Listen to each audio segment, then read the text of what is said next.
Hey, what's going on, YouTube? This is JD Moonin coming at you guys with the 5th episode of the Redneck Philosopher 2024. Continuing on with our mini-series called the BPD Experience. In this podcast, as you guys who don't know, I do go over my relationship with my recent girlfriend. Still, I do love this woman greatly, but the experience that I went through, like I've said before in earlier episodes, I believe is something of significance, and I believe that my experience can help others, whether it's, somebody who's going through a relationship with BPD, or if you know somebody with BPD, or if you know somebody who has my condition, bipolar, whatever it may be.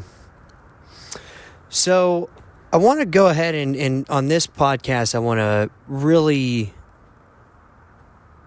try and stick to giving you some more details on the relationship instead of going off on a rant, which you guys know how I am. That's what I do sometimes. But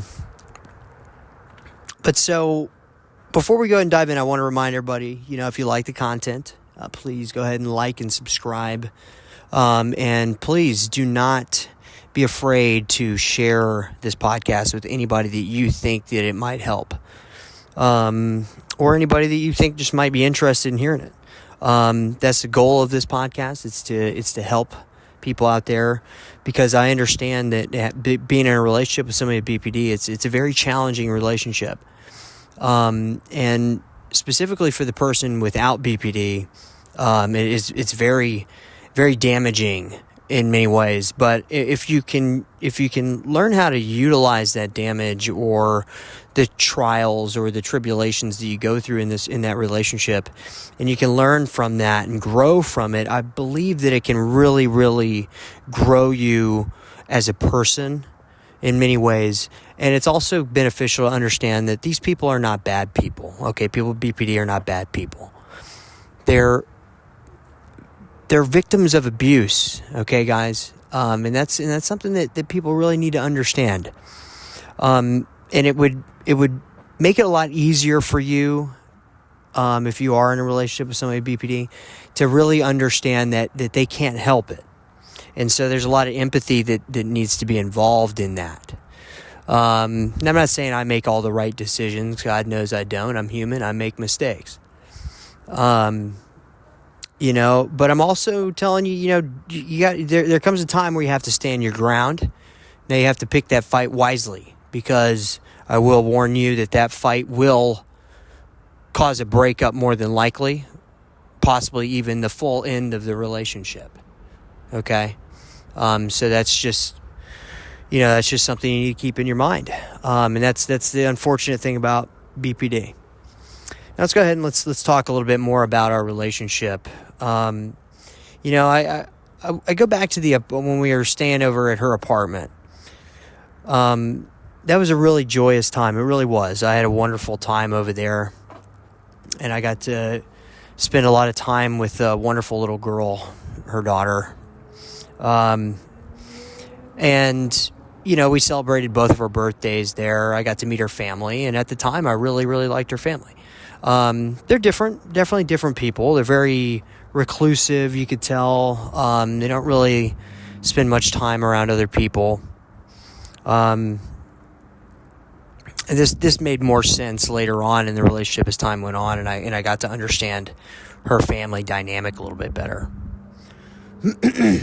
But so, I remember when we were cleaning out her stuff, and it was like the closing of a chapter for her, and that's a very challenging time when you're ending that apartment. And I know in her mind, she feels like it was, she did it for our relationship and things like that, which arguably that might have been the case. But, I also saw down the road that apartment wasn't going to end well, because I just, at that time, I was running on savings. I hadn't really recovered from losing my partnership with YouTube, and I had taken a really nasty loss in the stock market earlier in the year. And so it was just, it was just very trying time. And I just didn't see us being able to recover. So I just, I made a snap judgment, just like I've always been. I'm really good under pressure in a lot of aspects. And, and I had a place that was, it's paid off. My rent paid up for the year, things like that. I normally paid my rent up for a year, and so we didn't really have much to worry about. But I didn't understand the implications that it would cause on her, the challenges it would cause for her to be staying underneath my roof, and I just really didn't grasp the gravity of the situation. Nor we didn't know how sick my grandmother was going to get. I knew my grandmother was sick. We didn't know how sick, and she got very sick very quick. So, but, I want to go ahead and fast forward back to, over to when we were living here. Things went really well for a while. We spent a lot of quality time. That winter was really good. It was really great up until, February of, around January, February of 2022 is when things started to really, really get fuzzy. We started fighting a lot, and I really didn't understand why, and I didn't have, I was waiting to start a job, and they were just really dragging their feet because the vaccination stuff, which was crazy, because they ended up making us get vaccinations, and I didn't step foot in an office one day working for them, but. So they dragged their feet, and it took them like a little, more than a month or month and a half to get me, actually started. And so Amanda was kind of working and kind of keeping everything going, but it was only for like about a month or so, maybe 2 months. And she had helped me out with my medication and stuff once or twice during that time period. Well, I didn't realize how it looked like she was getting very stressed out, and I couldn't really understand why. And at that time, like when I go through periods of that, I go into autopilot. It's kind of a weird depression in a sense, if you will. And I go into this autopilot, and I just pass the time until, we're ready to go. Until I'm going to work, or until, the new opportunity comes around, or whatever the case may be. And I do this because it just, I found that when I go out and I'm just like panicking, and I'm going out rushing to try to get that job, I typically end up getting something I hate doing. I'm underpaid, and so I'd rather take my time and really get that quality position. Mainly because I know my value, and I'm just not willing to go work somewhere for $15 an hour. I'm just not willing to do it because I know I'm going to be miserable. I'm going to feel like I'm doing too much and not getting paid enough. And that's typically what happens. And so that's why I am that way. And I think that there was a big communication barrier there. And I think that, Amanda took it as like I wasn't interested in her, or something like that, because I was just playing a lot of video games, just passing the time. I was just day in, day out, I was doing that. And a lot of times I would go to bed much later than her and stuff like that. And that's just the way I was, and now keep in mind too, I was coming out of a period of 7 years of solitude. And so it was just being in a relationship was very different to me than what I normally had went through at that time. And, seeing from her side too, I understand how that can be, very, how she could feel like I was just ignoring her and that I'd become comfortable or whatever the case may be. And that wasn't at all what was going on. I was just trying to just stay calm and stay focused until it was time for me to go back to work, and then we could go, move on with our plans. And and then that February or around January or so, mid-January, that she ended up leaving, and that was our first split. And this just took me by surprise. I was not ready for it. I didn't even know that the problems were that bad. I mean, I understood she was going through a depression, but I didn't realize that, he was thinking all these things about me, and like, that she didn't want to be with me anymore and all this. I mean, I just remember she got so just cold and callous and just mean, man. I mean, when she was moving her stuff out, I mean, she came over and when she was getting stuff, I just started crying. It was hard because out of nowhere, I mean, here I am, I'm still madly in love, and, she just was telling me she just didn't feel the same. She didn't want to be with me anymore. And that was that. And I was just like, whoa. And, I mean, I'm the kind that, I grovel and stuff, and I did that for a long time. Now I don't really do that anymore. I mean, that this relationship kind of broke me of that. It's really is a weakness, really, if you will.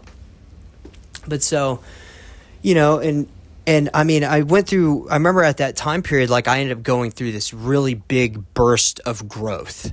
I started working, I started just saving money.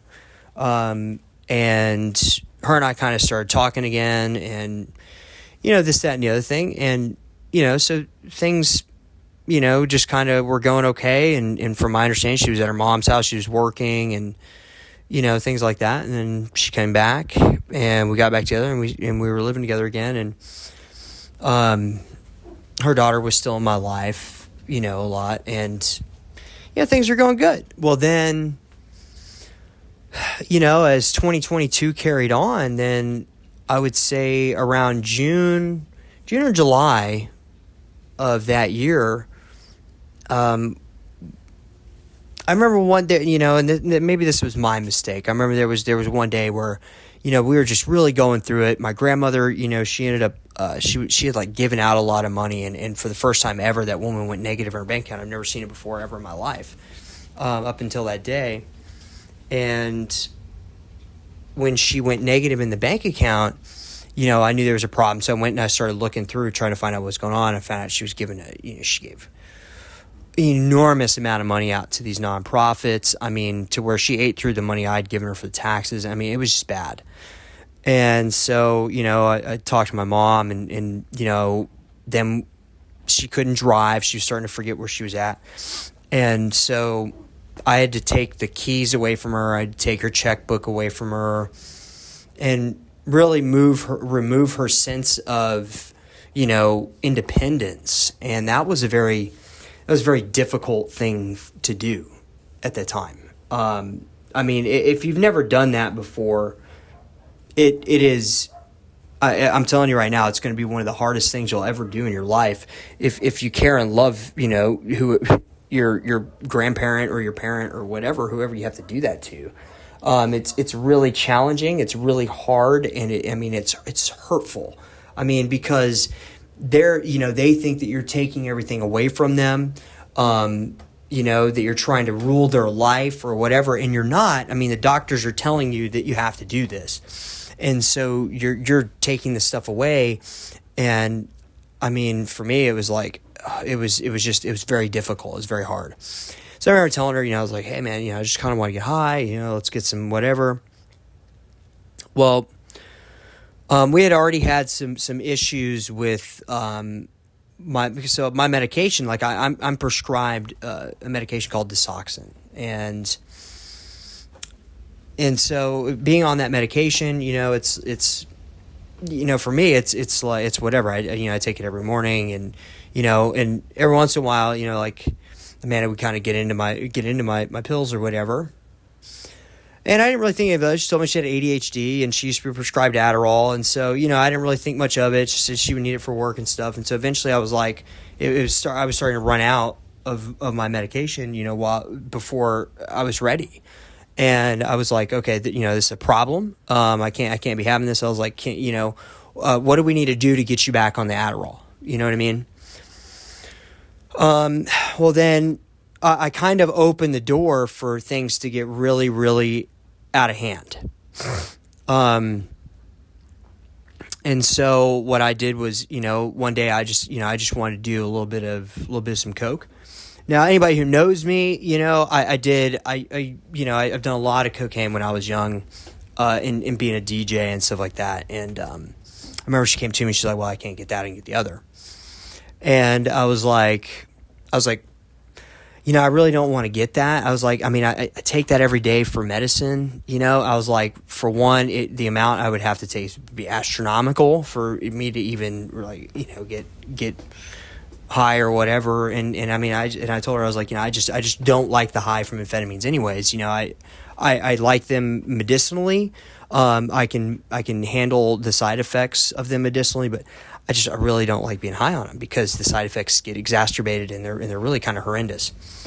Specifically not being able to eat. That's horrible. And anybody who has not taken Disoxin or done methamphetamine or anything like that, there's a reason why they prescribe it for obesity. Okay, you can be hungry, looking at food, and stomach growling and everything, and as soon as you put it in your mouth, it's just like you just want to like get it out of your mouth, and it's like you almost have to like choke it down kind of in a way, and it really sucks. But so that being said, then one thing led to another, and then meth got involved and smoking it or whatever, and for me, I don't really get hooked, I just don't get hooked on drugs, and I had assumed that Amanda was the same way.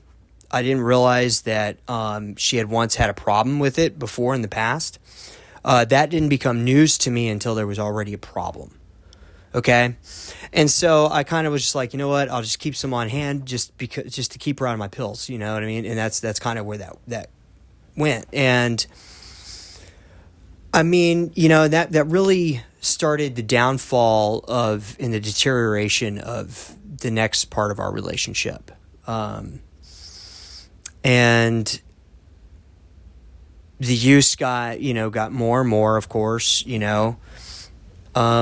me, I still had my pills, so I really kind of, like, my use wasn't as great, but for a long period of time, it was just, that was being done, that the drug use was going on, and then anxiety was through the roof, she would just go off about all kinds of stuff, just fighting and fighting and fighting, and but then and then everything was taken out of context and just seen badly, and there's a notable difference between how she was before the meth and then after the meth. And I remember one time I went into the bedroom and, I was off that day and we were sitting there and we were talking about, different places. And she looks at me, she goes, me and my mom found a place, found me a place. And immediately you could see a look on my face. You could tell I was just not happy, because that would mean that now my girlfriend's not going to be here with me. And I'm going to be here by myself, and for me, that marked the beginning of the end. Okay. That's what that meant to me. And so I just didn't like the idea, and I said that, and it blew way out of proportion. I remember this fight. It was a massive fight. She ended up like breaking it off at this point or something like that, and then we ended up breaking up and saw each other on her birthday and stuff like that. But it was a big fight, and I just couldn't understand why. And in her mind, she was thinking like we were going to get that place or whatever. Now, this is what she told me, that we were going to have that place. And so we had somewhere to go. And what she wasn't understanding was that I couldn't go there. I could not leave here at that time. My family was not involved in taking care of my grandmother at that time. It wasn't until after this, when I had, after I had the manic episode after this, not this fight, but the following fight after this one, that I had a manic episode. And it wasn't until after that that my family got involved because they realized, oh shit, Joey's really having a problem. And so I remember I was like, I was like, honey, I can't be there. I can't live there. She wanted me to come and live there, on and off or whatever. And I was like, I can't. I have to stay here. You know what I mean? I have to stay here. Somebody has to care for my grandma. She can't take care of herself. And for whatever reason, it's almost as though Amanda just couldn't understand that, and then it was almost as like, Amanda was, you're choosing her over me. And it's like, and I looked at her and I was like, don't make me choose. Don't make me choose because you're going to lose. I said, this is my grandma. She took care of me throughout my life. I was like, it's my duty to help her right now until my family can step in.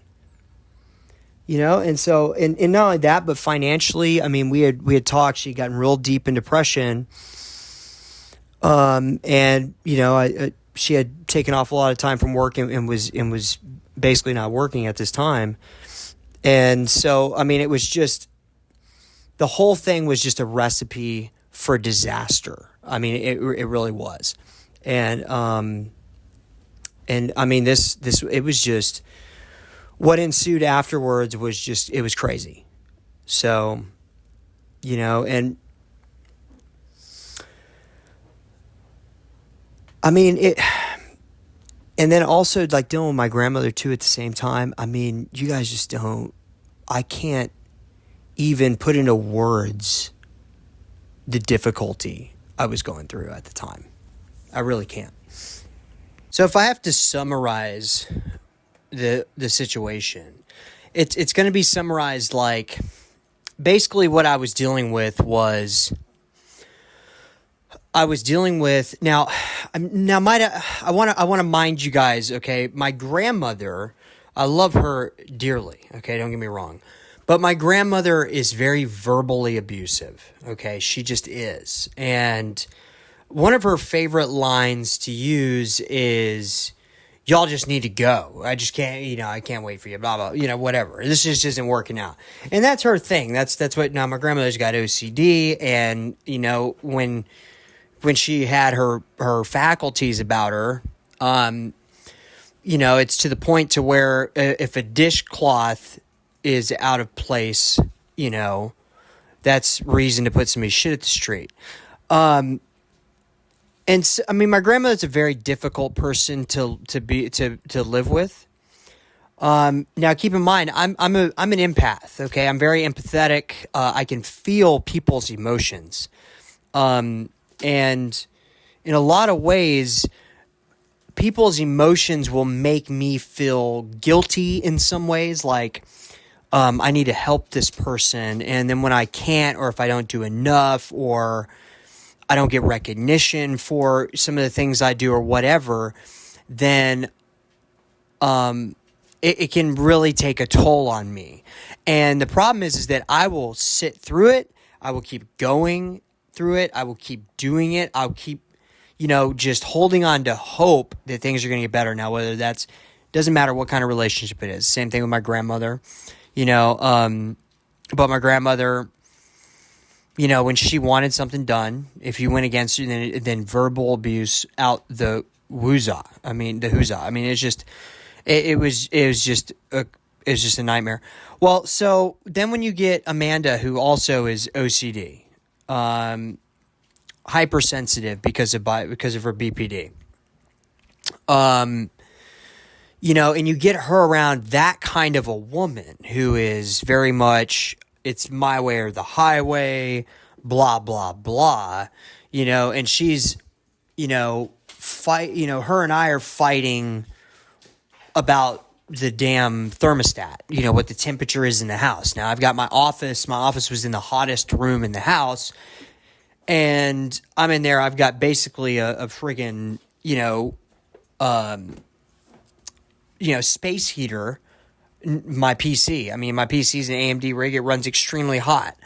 And so, it would heat up in the summertime. It'd heat up the entire room. And it makes it almost impossible to cool down. I mean, it was at one point I was like sitting in my room and I'm in my friggin' boxers at work, just drenched in sweat because it's like 80 something degrees in my bedroom. And, I just had to put that to a stop. And so I did. But anyways, the fight that came of that made Amanda very uncomfortable. She didn't understand the dynamic between me and my grandmother. I told her, I was like, Amanda, that woman will say she wants you to move out or you need to pack your shit or whatever. And I said, she doesn't mean it. I was like, well, you have to understand what she's saying. And Amanda just didn't want to hear that. She was like, oh, no, I know, I recognize what that somebody doesn't want me around, blah, blah, blah. And I was like, it's not even about you. Okay, I was like, do you understand that? It has nothing to do with you. It literally has to do with her not getting her way because I put my foot down and we weren't going to keep the house at 78. Okay, well, I'm paying the damn electric bill. The house ain't staying at 78.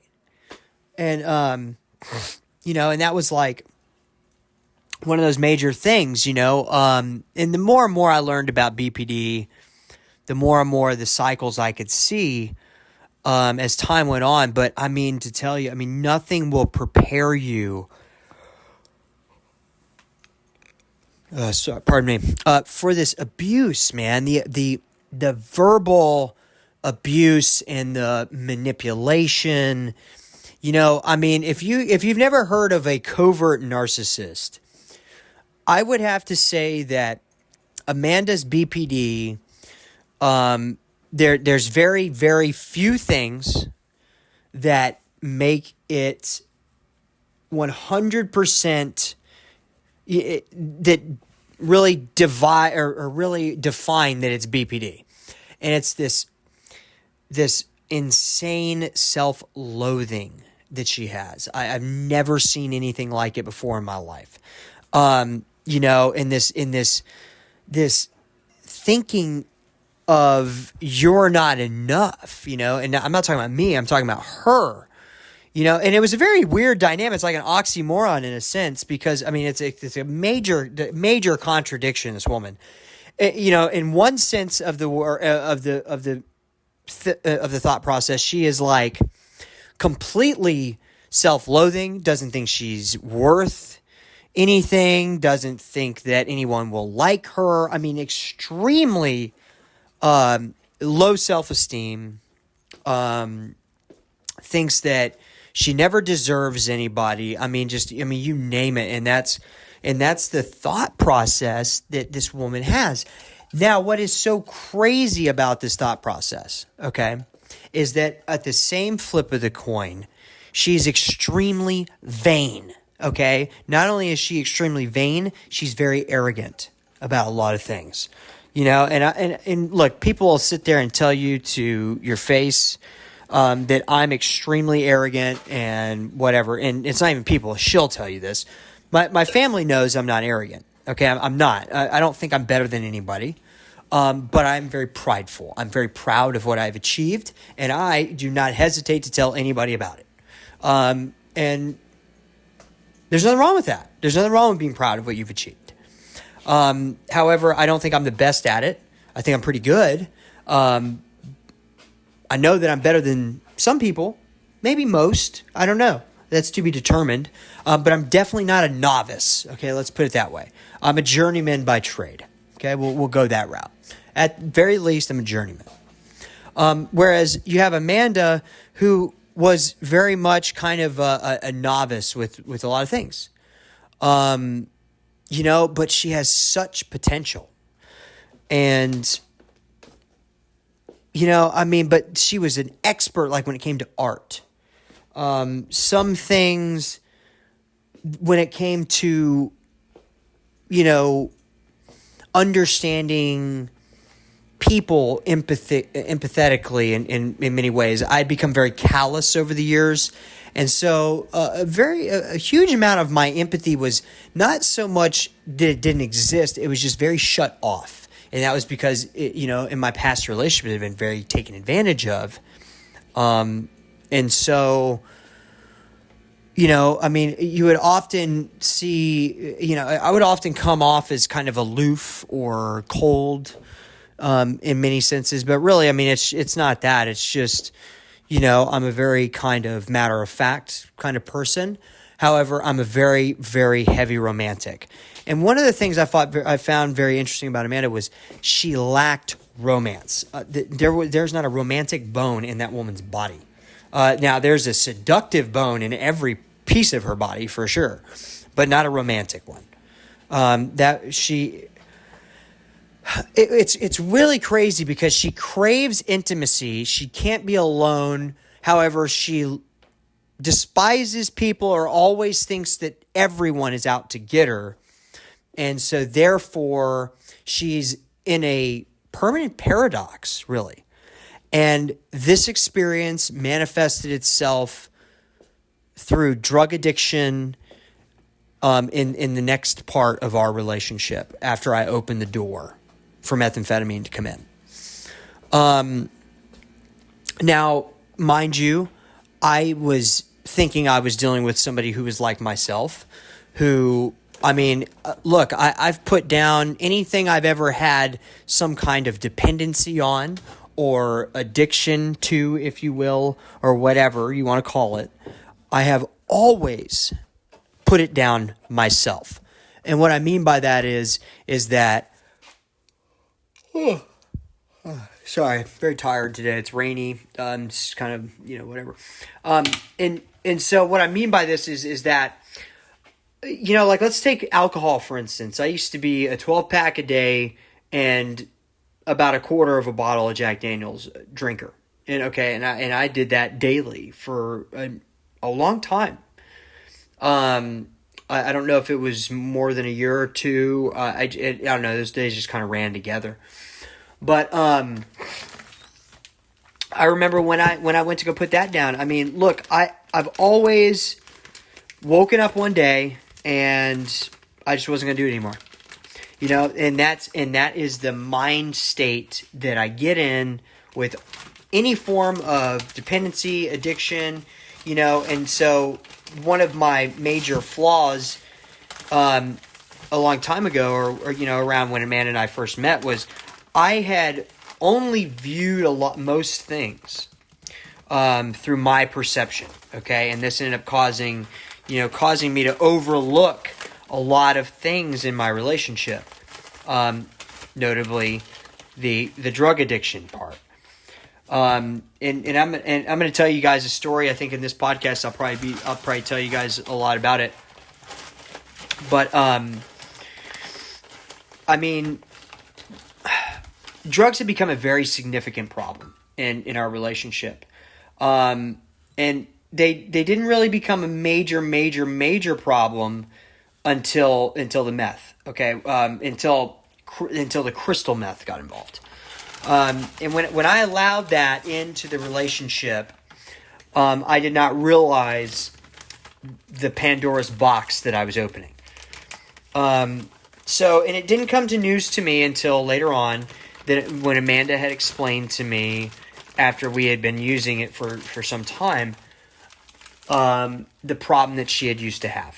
Okay. With an ex-lover of hers, and things like that. And when I heard this information, I was like, oh shit,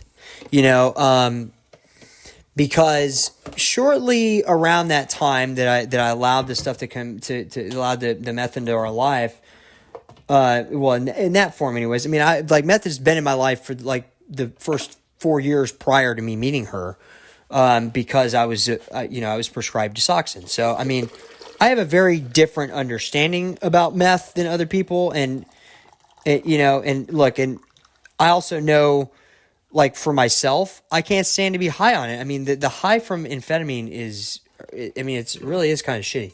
At first it starts out as like, oh, you're going to be super productive. And then that gets replaced with the illusion of production, ultimately. And then, ends up with you ultimately just literally being a tweaker. And that's not really something that I really went through. And so watching her go through that, it was very sobering in a way, because I'd watched my brother go through very heavy meth addiction.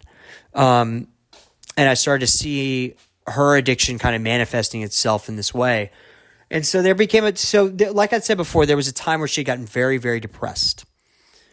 And me being the kind of person I am, my family gave me the help that I needed for the period of time that, I requested from my grandmother, to not have to go to work and to just kind of really learn my bipolar, learn how to manage it, because I was very dedicated to not being on medication, because I had tried anywhere between 5 and 10 different medications. One of them was going to kill me if I didn't stop taking it.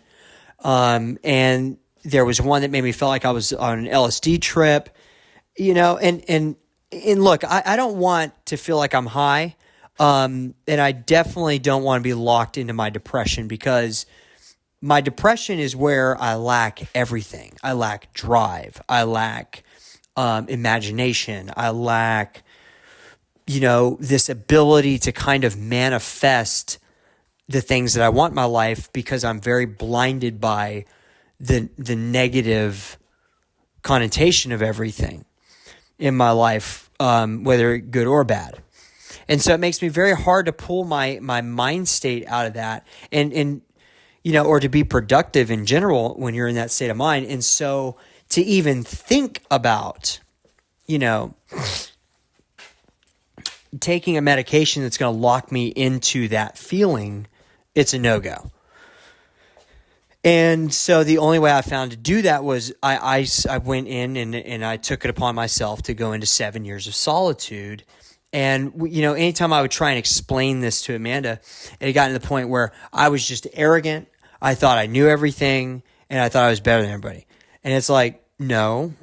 Another major flaw in our relationship, and this manifested itself so many times, is she doesn't understand age, I feel like, and the dynamic around wisdom. And the older that you are, the more wisdom you will have because of the experiences you've lived in your life. Now, this is the thing. I'm 3 years older than her, okay? 3 years, especially when you're still 29 years old and you haven't even turned 30, okay? The difference between 29 and 30 alone by itself it's huge. You start looking at life differently. You start to realize how finite it is. You start to realize your own your own mortality.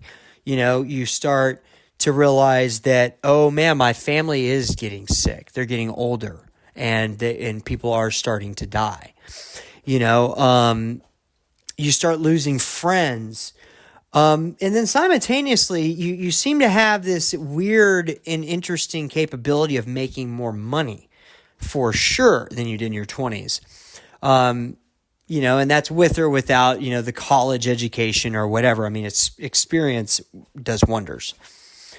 But that being said, part of this abuse that I had received from Amanda, whether she realized she was doing it or not, was the fact that she would I was a very confident person when I met Amanda. I'm not to say that I'm not confident now, but I just, I've always been indecisive, but I didn't second guess myself, okay? I didn't question myself or my motives. And that was because, after 7 years of being alone, you tend to learn what you're there to do, okay? What is expected of you, what you expect of yourself, what you want, the goals you start to have in your life. Those things kind of start getting established around 30 years old. And you really come into your sense of identity in many ways when you hit 30. I very much do feel in my personal opinion, in my own heart, that a person is still a child until the age of 25. And I say this because, there's that saying that your brain doesn't stop growing until you're 75 years old. And that can be a very unsettling situation whenever you realize at 30 just how much different your thought process is than somebody who's still in their 20s, whether they're 25 or 29. There is still a major difference. And so I would often try and give Amanda advice. But that advice would be taken with such rage, such anger, and I just never could understand why. Because none of it was me trying to say that I'm better than her. That's how it was always taken. And this is part of that abuse cycle, and that's because that's what they went through with their parents. But I'm not looking at her going, oh, I'm better than you, you should listen to my way, and that's it. No, I'm sitting here trying to tell you, I've been through what you're sitting here telling me. I've already done that. It doesn't work. Okay? And, and oftentimes it wasn't a situation in which that approach would ever work, right? Oftentimes it's the same approach being repeated over and over and over again, ultimately making somebody look like they're insane. And that's what Amanda would do. I mean, that roller coaster that she was on, it was like that. And so I remember she comes in, she gets her stuff, and then February of 2022, she comes back again, and I haven't seen her in like a month. I'm still madly in love with her. I was working. I had a nice nest egg saved. And at this time, all I did was when we broke up, I went and I self-reflected. And it's just like, Dr. Romani will tell you, if you're watching any of her videos, she's the person who found out about the cluster B disorder. She's very, very well versed in them. This woman will tell you exactly what somebody in my situation does, because the empath is supposedly, much more susceptible to covert narcissism than anybody else. And I found this very interesting because I am an empath. And what's so interesting about this is that they will feed on my need to people please. I have a people pleasing personality. I tend to have a very hard time getting rid of people. Even if they're bad and toxic for me, I will look and create a reason why they're good. Because I am just one of those people. I believe in the internal goodness of all people. I believe that the road to hell was paved with good intentions. You know what I mean? And that's my thing. I believe that all people are good, and people just make mistakes. They just screw up. And I always have hope. Pardon me. I always have hope in my relationship. And I always believed that, whether it be a friendship or a romantic relationship, and if there's problems, that those problems would be overcome and that the person would ultimately change. But I will say this, I don't think there's anything that's much more damaging to a person than another person who has untreated cluster B issues. One of the things I found after everything I'd been through was that I have CPTSD, okay? And this type of PTSD is specifically caused by the partner breaking up with you. Quickly and oftentimes for no reason that you even are aware of. And that has happened to me more times than I can count. And I have an abandonment. I don't anymore, but I used to have a major abandonment problem. And I am a Libra. I know I'm an air sign, but I am a, what's called I believe a cardinal sign. And though I like to make change, I don't like change, if that makes sense. I like to change things for the good, okay? But I don't like to change anything about my situation. I like my situation to be very static, very much never changing, and I'm a big homebody. I don't get me wrong. I love a good party. Okay, I mean, I'll be the life of the party, but I do love my alone time. I like to be left alone a lot. I like to, and all that good stuff. And the way that would mesh with somebody with BPD, and my understanding, and really I was in denial for a long time, and this is so hard, guys, is that you have to recognize when you're in denial, okay, about this person. You have to recognize when they are not going to change. You're holding on to hope. You want this person to change. You're thinking they will, and they never do. And, and what's crazy is they'll every breakup they leave. They do, this is for control. This is one of the things I learned. It's about control. People with BPD, they just want to win. Okay? Then you get meth involved, and it's a nightmare. So what my relationship ultimately turned into was my girlfriend either leaving me,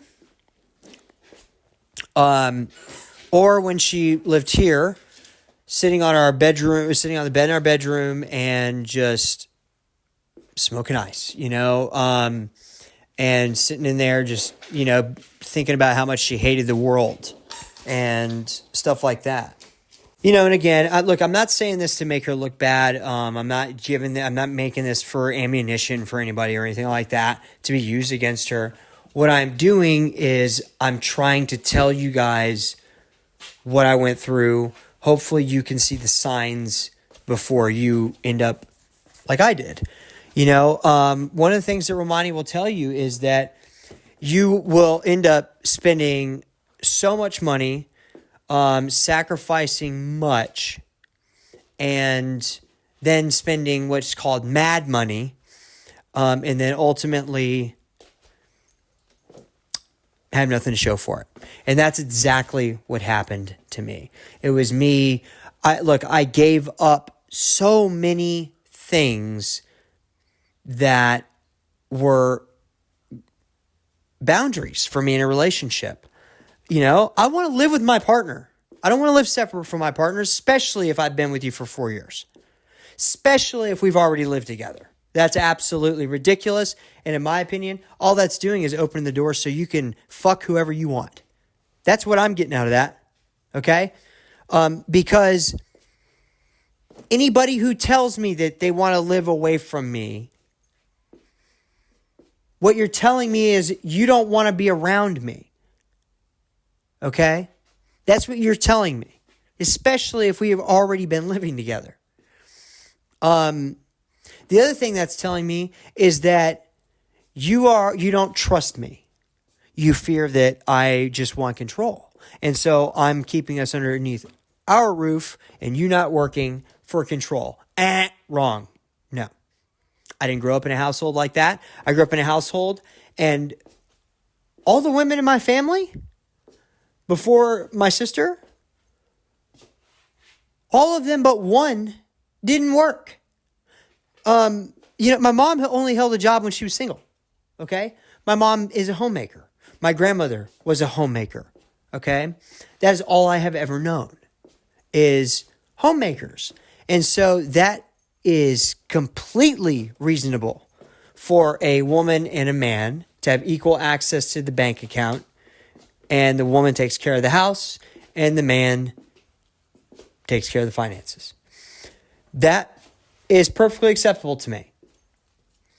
And at first, Amanda said that this was acceptable to her as well, but it seemed that changed, and then it was about I had too much power in this relationship. And I couldn't understand that because I never utilized my power on her. There was one time I exercised my power, and it was the day that it was shortly after she left. She came and got some of her stuff and moved out into that apartment. And one of the reasons why this upset me so bad was because, one, I knew it was the beginning of the end. 2, I was going to be paying for it. And I knew that. Man didn't have a job. And then when she was moving in over there, then she was in such a struggle with TWC, Texas Workforce Commission, to win this case against Accenture. I mean, honestly, it's the only reason why she did was because Accenture didn't honor a part of their contract. And one of the interesting things is that for me, I was sitting there, I was going through, at my job, I was being discriminated against for my bipolar.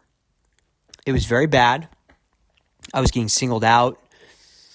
I was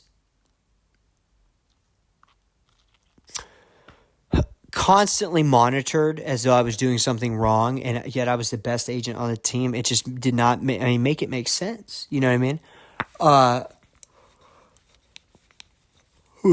My boss, she wanted me for their SME position. Of course, that didn't happen. It was just, when I filled out the ADA, for any of you guys who don't know what an ADA is Americans with Disabilities Act. Basically, it's a form that you fill out if you have a disability, and it is you take it to your doctor. You guys agree upon a reasonable accommodation, and you submit that to your job, and they have to accommodate you for that disability. Well, my disability is bipolar.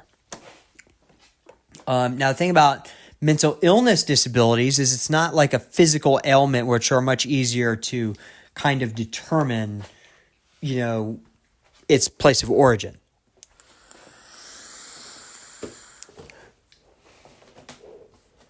However, my bipolar, it's different. It's more subtle in nature. But when I do go through an episode, I become, for lack of a better term, psychotic. I start hallucinating, I start seeing stuff sometimes, and I will think some really outrageous stuff. And, but I had, for the most part, I had fixed that on my own. I'd really, really, really done a lot of work on myself, and I'd gotten rid of a lot of those problems. However, it wasn't enough. I was constantly being criticized by not only my girlfriend, but my grandmother, who was constantly in a fight with me over the thermostat. Okay. And I mean, when that woman is fighting somebody over anything, I mean, she becomes just, a demon, really. That's the best way I could put it. And Amanda was just, not only did she leave me and I was getting no emotional support, no mental,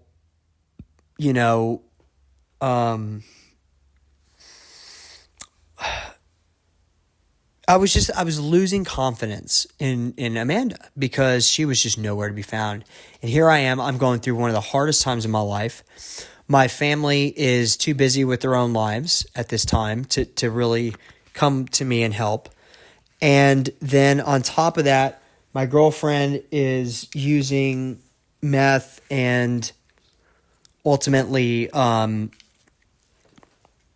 would say highly, highly addicted. And that scared me. I tried to bring it up to her mother at one point. I mean, it was just, and the whole thing was just seen as me doing it as an act of war. This situation exacerbated itself so much to the point to where I was actually thrown in jail at one point. And I beat the case, but nonetheless, the fallout from just me going to jail, and then right when I come home on a PR bond, I go to the store the following morning, and next thing I know, I come home and my grandmother is sitting in her chair. She's bleeding and she fractured her neck in two places. And all I did was I went down the street to the store to get us some groceries and came home. I wasn't gone, but maybe 30 minutes to an hour. And, this really, really took a toll on me and ultimately made me become manic.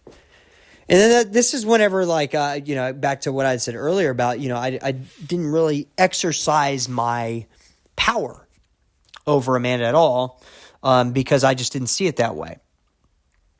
And I still think that in many ways she sees what I did by putting her shit out the curb as an act of war, and that somebody who loves somebody would never do that. And what she didn't understand was I felt used. And so when I feel used, then that means that, you were with me for a lie. Okay, you weren't with me because you had true feelings. You were with me because you're an opportunist, and this was a good time to go ahead and place the bet. And so that's where I was on that deal. And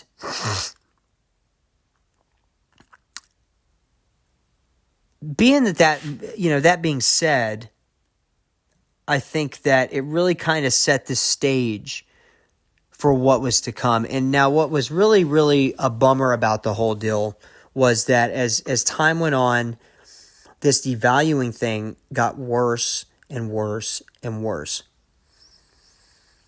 So tomorrow we're gonna go ahead and pick up where we left off here today, and we're on episode 6. Sorry that this one took so long to get out. I just I had started it once before, had a lot of crazy stuff happen. My brother went missing, and just all kinds of crazy stuff. Anyways, what I want to just remind all of you is that if you haven't already done it, don't forget to like and subscribe if you like the content, and please, anybody that you know that might get some kind of solace or help or guidance from the podcast I'm making here, please do not hesitate to reach out to him. Send him the link to the podcast, and just let him know what it's all about. And on top of that, I want to go ahead and wish you all a wonderful Saturday. I just want you to know that you're loved. Somebody need to know that. And not all people are here to hurt you. Not all people are going to, I don't want to say not screw you over, because they absolutely will. And that's the downfall of this whole thing, is that people will screw you over. And when they do, you can either accept it and forgive them, or you can hold resentment and lose your relationships. And so I just want to tell you guys that there is a better way. You can always accept somebody for their flaws, because you're flawed too, and that's okay. But so, like I said before, we'll go ahead and continue this podcast on the next episode tomorrow, and so you'll be getting, Redneck Philosopher number 6. I hope this helps out, and if there's, anything that I can do, or, you need to talk to me about, please do not hesitate to go ahead and post in the comments section of these videos. I'm going to go ahead and get out of here. Oh, man, I'm tired. I'm going to go ahead and get out of here, and I bid you all a good night. Thanks for listening. See you on the next one.